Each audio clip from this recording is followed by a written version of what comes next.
Assalamualaikum warahmatullahi wabarakatuh.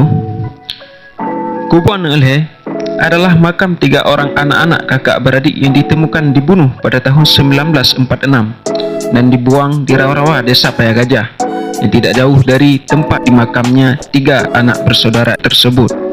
Kini makam tersebut sangat ramai dikunjungi warga dari berbagai daerah.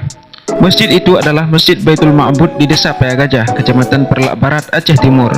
Di dalam komplek masjid ini terdapat makam bersejarah, yaitu makam Kubuan Elhe atau makam anak 3.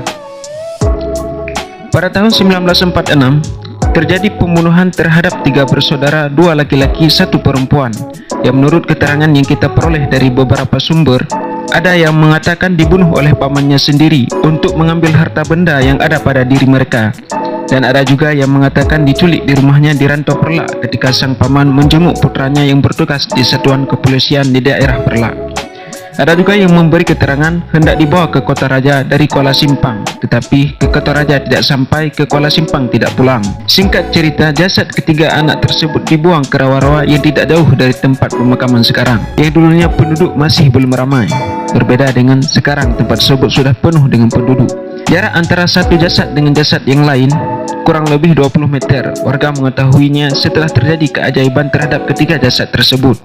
Ketika malam terlihat 3 cahaya yang menerangi langit. Warga pun penasaran dengan cahaya tersebut. Ketika warga mendekati cahaya itu, dengan kaget mereka melihat jasad anak kecil yang tanpa identitas. Singkat cerita, seketika warga mengangkat ketiga jasad anak tersebut dan mengebumikan di tempat yang terletak sekarang, tepatnya di desa Payagajah, Kecamatan Perlak Barat, Kabupaten Aceh Timur, Provinsi Aceh. Adapun masjid yang berdiri kokoh dan indah dengan desain ornamen ala Timur Tengah ini, pembangunannya bersumber dari swadaya masyarakat dan dari sedekah warga ke makaman Kubuan Elhe tersebut. Abdul Rahman Idris atau Petuah Rahman, tokoh masyarakat desa setempat, mengatakan total sedekah warga ke Kubuan Elhe maupun masjid tahun 2020 lalu mencapai 1,2 miliar. Masjid Baitul Ma'bud yang terletak di desa Payagajah, Masjid Baitul Ma'bud tersebut memiliki hubungan erat dengan keberadaan makam 3 bersaudara atau Kubuan Elhe yang berada dalam komplek masjid tersebut. Masjid yang berdiri kokoh dan indah dengan desain ornamen ala Timur Tengah ini, pembangunannya bersumber dari swadaya masyarakat dan dari sedekah warga ke makam Kubuan Elhe tersebut. Makam ini sudah ada sejak tahun 1964 atau setahun setelah Indonesia merdeka. Sedangkan Masjid Baitul Ma'bud awalnya dibangun tahun 1965, berkonstruksi tiang kayu dan atap rumbia.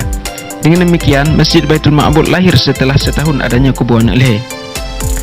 Masjid ini pertama kali dibangun pada tahun 1965, kemudian diperbarui pembangunannya sejak tahun 2006. Hingga kini sudah terbangun masjid dengan bangunan yang kokoh dan indah dari dana swadaya masyarakat.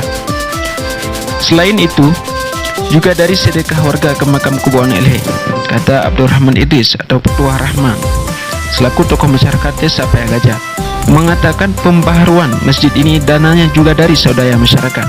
Selain itu juga dari sedekah warga yang berziarah ke makam Kubuan Elhe.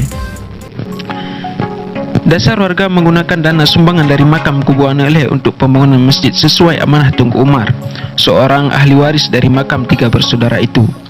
Almarhum Tunku Umar adalah abang kandung tertua ketiga almarhum Kubuan Elhe, yang mengamanahkan dana sedekah tersebut lebih baik dipergunakan untuk pembangunan masjid, ungkap Petuah Rahman.